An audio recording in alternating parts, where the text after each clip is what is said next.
Good evening, thank you for watching our briefing in English. Today we take a look at the art scene in Gozo, in particular the Gaulitana Festival.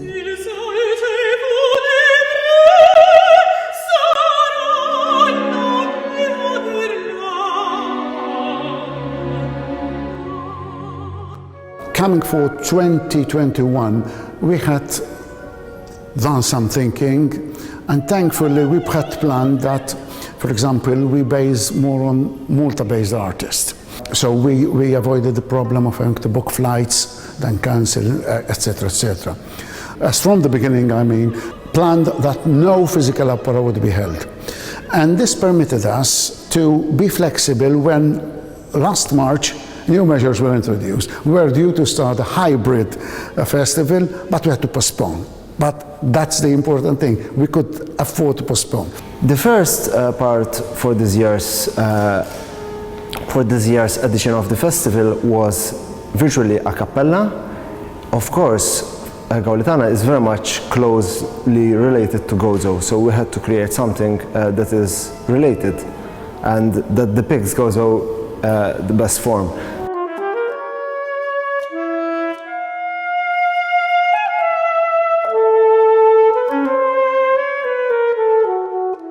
Performers performing in small sacred spaces around Gozo.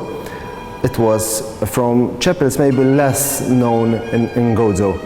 Performers included Simon Abdullah Joslin, Colin Attard, myself on the violin, and also Caroline Calleja as harpist. Usually concert maybe we focus more on the performer itself, however we try to also to create some visual experience of the chapel itself or the space we used for this series. And we've now started with our big project in lieu of the opera. It's called Via Verdi, and we've got 4 episodes which have been recorded musically at the MCC with the Malta Philharmonic Orchestra and the respective singers. Then we have a big filming session in various Gozo venues on location. And so it's very much a cinematic project. And it's the first we're having of the sort, and I think the first that is being done in Gozo.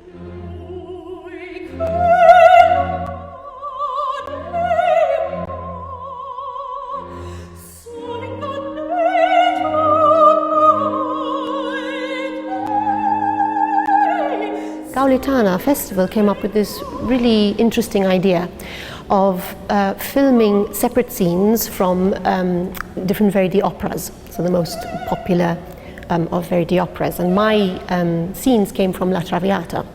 So Maestro Colin Attard contacted me, asked me if I'd be interested in doing this, and if I would sing these 2 scenes from Traviata. And of course it was a wonderful opportunity. I'd never sung Traviata before, so of course when he asked, when you do a role for the first time, you always have to consider it well, and I looked at the score and I sang through the parts and I felt that it would work, and I accepted.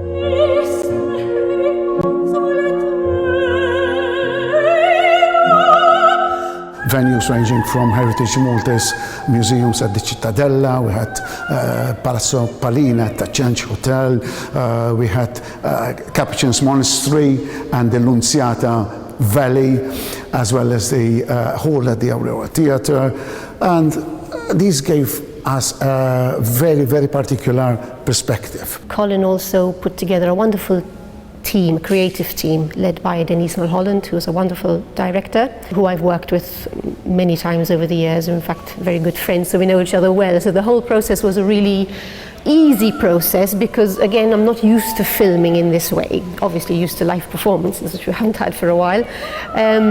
So having such a good team that you really trust when you're doing something like this, and role for the first time, plus filming and recording in this way, it was a really good experience. What I saw with the singers that I was working with was this joy to be working and creating and singing and performing the way that they're meant to. This is part of their DNA, it's what they do.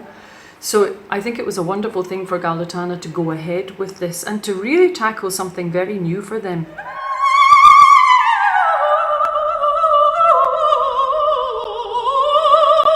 Gillian Zammit is a celebrated soprano who has performed extensively in Malta and abroad. Her repertoire ranges from Baroque to 20th century opera. She has collaborated with world-class artists including Joseph Calleja and Andrea Bocelli. Gillian is a major participant of the Monteverdi project with Marco Mincoboni. She promotes classical music, vocal education and performance techniques to the younger generation. For the last 3 years, Gillian has been director of the Joseph Calleja HSBC Children's Choir. Act 1, Violetta is still in her prime, very beautiful, surrounded by friends. She's extremely popular, so she's the person people want to meet. She's the party, she holds the parties that people want to go to.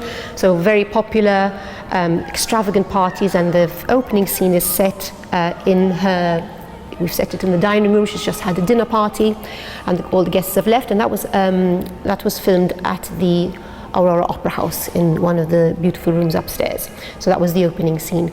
Then the last scene that we filmed is the last scene of the opera, where it's completely different position. She's had to sell all her belongings, she's dying of consumption, all her acquaintances have long forgotten her, so she's dying alone, afraid. The house has been stripped bare, so she's sold everything, and we filmed that at Tacenj. There's part of Tacenj which is not used at the moment, so the rooms are bare, and it really lent itself to that scene.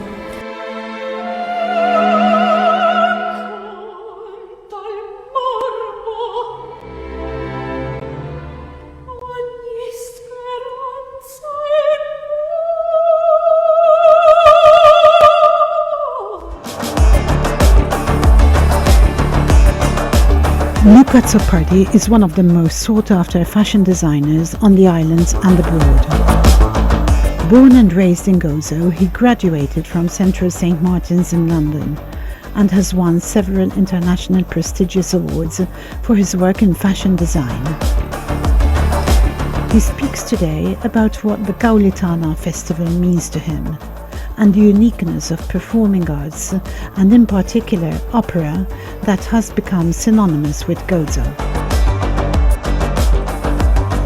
We do couture and fashion, mainly bespoke fashion, and that's what we're mostly known for. But I also come from a theatrical background, even academically, so I do design a lot of operas, I do design a lot of theatre, contemporary dance and so on. So when I was asked to design this project for Gaulitana, I sprung at the request and I accepted it immediately because I had been wanting to do it, and I guess the extra challenges of this project happening during COVID time intrigued me. Verdi is so intrinsically based in theatre, I think, that to then have the opportunity to adapt those scenes for the medium of film was a real challenge. I think the pieces that were chosen by the festival, by Colin, were so beautifully chosen. There's such a variety within them, and for me then that meant that I got to work with some amazing singers.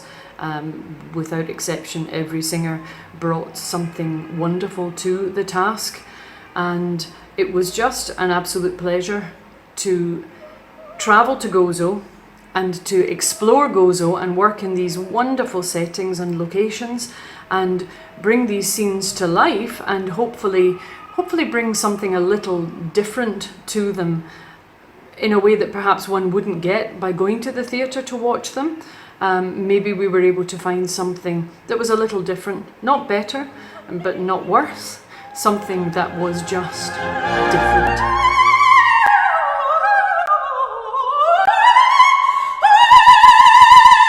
A mixture of contemporary fashion design and costume. Now the reason being is that along with the set designer we decided to go for a setting which was almost halfway in between the original setting of the opera and today's world. We wanted to give a sense of medievalism, of the Renaissance world, of the glory that La Traviata is set in, but make it a bit more almost admirable, approachable, something that people could aspire to reach in a way. So I thought that using contemporary fashion design, or the style of contemporary fashion making, as a symbol, as a tool or a motif for this project, could actually be a very beautiful way of grounding everything that the opera is about. Now we have to remember that all of the sections, all of the short videos are almost like summaries of the opera. So without trying to make everything too complicated, because the entire piece would have lasted for around 6 to 7 minutes, we needed to almost summarize what the opera was about and express that through costume. The audiovisual experience we tried to create gave a virtual experience that is welcomed very, very nicely in this pandemic we are living in. Filming these scenes, you can actually possibly be a little bit more realistic. When you're on stage, gestures do have to be a little bigger, a little grander. When you're in that kind of intimate setting, also you record the audio before you film the scene. So the audio was recorded with the Malta Philharmonic Orchestra at MCC, so we had a few days recording there. And then of course when you come to film the scenes, you're miming to yourself, which allows you to maybe focus a little more on your interpretation and a little more on, rather than worrying about your voice as well. So it's kind of freeing as well in a way, but singing to a live audience, there's nothing quite like it. So again, they both have their pros and cons. Absolutely, but I mean, it's very well suited as an event right now due to the pandemic. Definitely, I mean, it's been obviously a tough year for everybody, but I think the performing arts have had it particularly bad because it's, you know, we can only work when we have groups of people, you know, watching performances, which I think can still go ahead because, you know, we're very safe, we're very disciplined as well. Just by what we do, we're disciplined artists, so we do everything very carefully. So I think performances can now and should start and carry on and keep growing, of course, always within safety guidelines and being extremely careful. But it's important that, you know, we do go back to live performances. People are craving it now.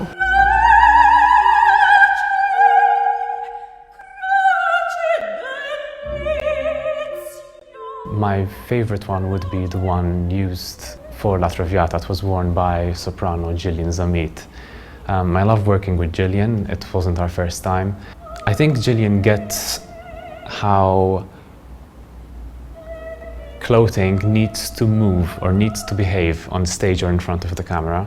And that's so incredibly lovely and refreshing. When you have a performer who understands, first of all, the difference between costume design and fashion design, and also the interplay between the two, then you end up with a performance which works in the sense that it doesn't try to come across as anything but what it is. And I guess we can summarize it as a product of, firstly, it's a labor of love and a keen interest in opera and in Verdi's work. But also, a product which is, through copious amounts of research, a product which is desirable, something which looks easy, something which can maybe emit or transmit feelings of nostalgia within the viewers. And I think it's up to those elements and those techniques to make a piece successful. I can't not mention the costumes because Luke is Gozitan, yes, and obviously he's doing very well. What are your thoughts about it? It's always such a pleasure to wear anything by Luke. I've been fortunate enough, I wear his dresses for concerts as well. He's very kind enough to give me dresses. And the dress that we for the opening scene, I mean, costume is really important because you go through the whole process. You learn your part, you learn it musically, you work with the conductor, you work with the director, so you set your scenes, you do the staging. And then you come to the point where you put your costume on, and it's the final, it's your character then. You've worked on your character and you know the character you want to give it, but when the costume works, as these costumes really worked, it just, you embody that character so much more when you have fantastic costumes like we had for this. So you grow into the character when you wear the costume. Definitely.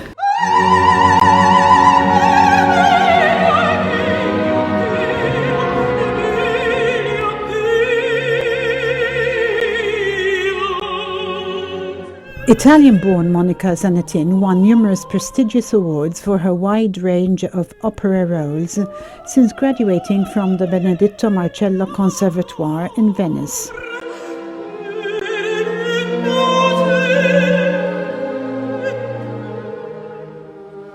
So surprising that an island like Gozo produces 2 opera seasons by 2 different opera houses.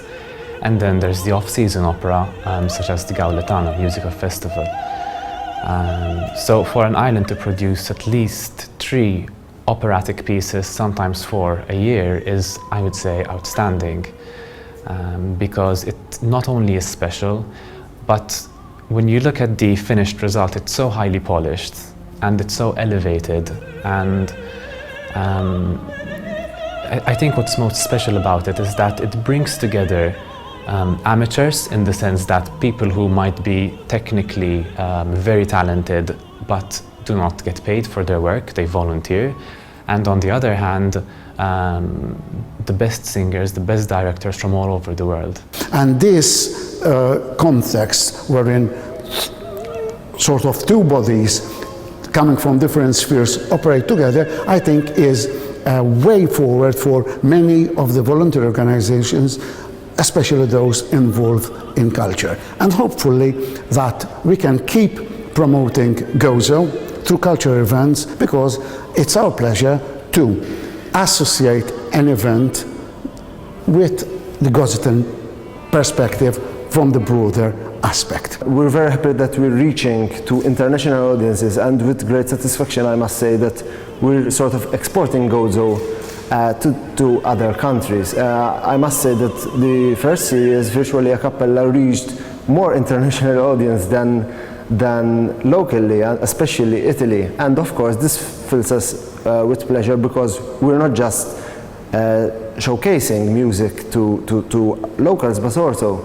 exporting Gozo and its nice environment, etc., to the international platforms and audiences. These 3 opera seasons aren't being done for the money, but they're being done for the love of art and the love for stage and the love for creating something new and exciting every single year. And the fact that you walk out of one opera knowing what the next opera is going to be, and knowing that work for that next opera has already begun, is so refreshing, and it's so professional in so many ways. And I think this is what makes it so very special. And the fact that all of this happens specifically in Victoria and Gozo is remarkable, I think, because it doesn't happen in Valletta, it doesn't happen anywhere else on the island. It's such a small island, and it's not only the talent, so the raw talent that's there, but it's just the enthusiasm, the dedication, and the way that they really want to make sure that everything's done well and to a certain standard, and that really bodes well for the future of culture in Gozo. I mean, do you feel, because obviously they're, it's a smaller island, do you think they've got to work harder at getting where they want to be? Look, I think in this profession particularly, it is harder if you're based in a smaller island. So if you're based in Malta or Gozo, it is harder to break through. But it's equally hard in London or any of these big cities, because the competition is huge, and it's quite a restricted then at the end of the day. When I have students who have gone abroad to colleges in the UK and have studied and thought, okay, I've got to the college, that sounds kind of done. Now when I finish my studies, I will always tell them, it's not getting there, it's once you get out, then that is when the tough part starts, because it's really hard and you have to be so disciplined all the time. So I think for anyone going into this profession, you need to be so dedicated and so focused. It's almost waking up every day thinking, okay, what can I do today to make myself better than I was yesterday? How can I so, you know, and again, but I've found I have some students from Gozo, and I just find their drive and their dedication incredible. I mean, I remember I used to have a student, she would come to me, she would bus it she'd catch the ferry, she'd bus it, and she'd bus it back just for her lesson. She wasn't living in Malta, so I just found that so amazing, you know, just that dedication to want to come for her lesson and that extra effort. A lot of determination, it seems. Definitely. Over the last 10 years, the island of Gozo has made a huge leap forward in the performing arts sector, which has come to nearly a standstill since the outbreak of the pandemic. During today's program, we focused on the new production by Gaulitana, which once again brings Gozo to the forefront of the sector. Are you a contributor to the performing arts sector in Gozo? And have you been affected by the restrictions brought about by COVID-19? Send your comments to us by WhatsApp.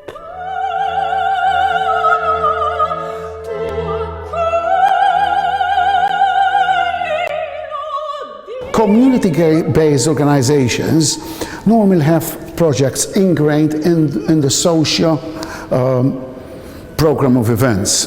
And that is something which we still don't know how it's going to develop. Hopefully, most things will be back to normal.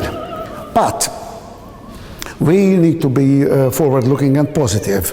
And I think that one of the good things is, as I hinted before, ensuing from the pandemic, is the fact that we have to be creative. And this Viva Verde project in itself is one example. We had other examples in Gozo by other entities, of course, as well. And I think eventually we need to balance, and this would be a very valid point for discussion. What would we be doing? Will we go back completely to live events? Will we go to virtual events? Will it still be a hybrid program? And what would be the percentage of each? That's something which is a very curious question to answer. And I feel we can't answer it right now. That's my opinion. Over the years, they've built up an incredibly beautifully curated audience that can really appreciate all the work that's been going into projects like these. And it seems like, judging on the work that has been done so far, judging by the weight that the opera scene in Gozo carries and the vast dynamic history of it, this art form or projects like these are not about to disappear anytime soon.